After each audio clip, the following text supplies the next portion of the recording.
শংকৰ শিৰোমণি ক্ষীৰত থাপি পদব্ৰজী শ্ৰীমন্ত শংকৰদেৱ সংঘৰ ৯৫ সংখ্যক বাৰ্ষিক অধিৱেশনলৈ যাত্ৰা এগৰাকী বাপৰ।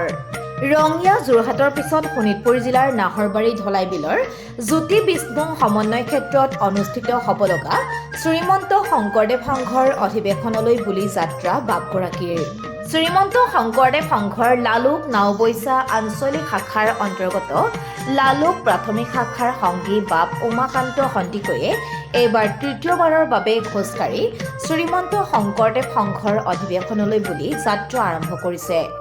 লালুকৰ পৰা ৩ দিন পূৰ্বে যাত্ৰা আৰম্ভ কৰা উমাকান্ত সন্দিকৈয়ে শুক্ৰবাৰে পুৱাৰ ভাগত গহপুৰ সমজিলাত উপস্থিত হয়।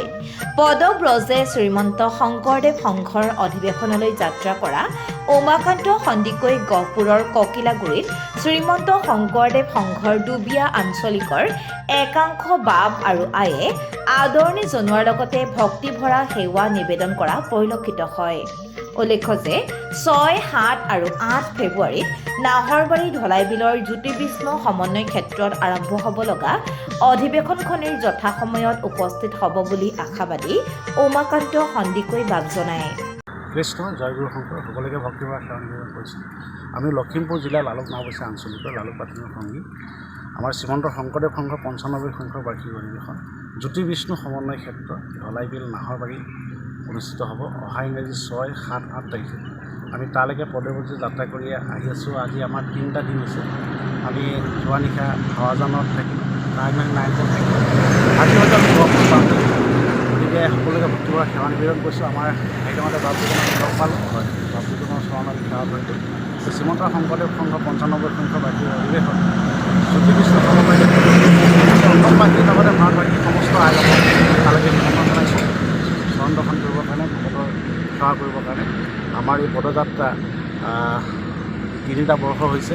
আমি প্ৰথম বৰ্ষ ৰঙিয়া যাত্ৰা কৰিছিলোঁ, দ্বিতীয় বৰ্ষত যোৰহাটলৈ কৰিছিলোঁ, এইবাৰ আমাৰ ধলাই বিল তেজপুৰ আৰু তেজপুৰ অধিৱেশন শেষ কৰি আমি কোচবিহাৰ মধুপুৰ সত্ৰ, মধুপুৰ ধাম বুলিও কয়, মধুপুৰ সত্ৰ বুলিও কয়, য'ত গুৰুজনাই দেশ ত্যাগ কৰিছে, তালৈকে আমি যাম।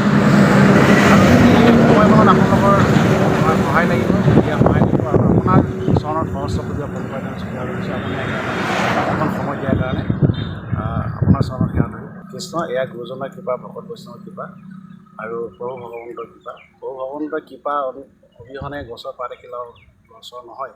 গতিকে তেওঁৱে আমাক শক্তি দিছে বুলি আমি আগবাঢ়ি আহিব পাৰিছোঁ। কাৰণ তেওঁ যদি মাথাত আমাৰ বুদ্ধিটো নিদিলেহেঁতেন, আমাৰ যদি জ্ঞানটো নিদিলেহেঁতেন, আমি এই ৰাস্তা নল'লোহেঁতেন। আৰু ইয়াত চবতকৈ ডাঙৰ বস্তুটো হৈছে ভাগৱতৰ শ্ৰৱণ আৰু কীৰ্তন কৰাৰ এটা ফল, য'ত নেকি শুদ্ধভাৱে উপস্থিতে মন দি যদি ভাগৱত শ্ৰৱণ কৰে, কিছুমান বস্তু সম্ভৱ হৈ যায়।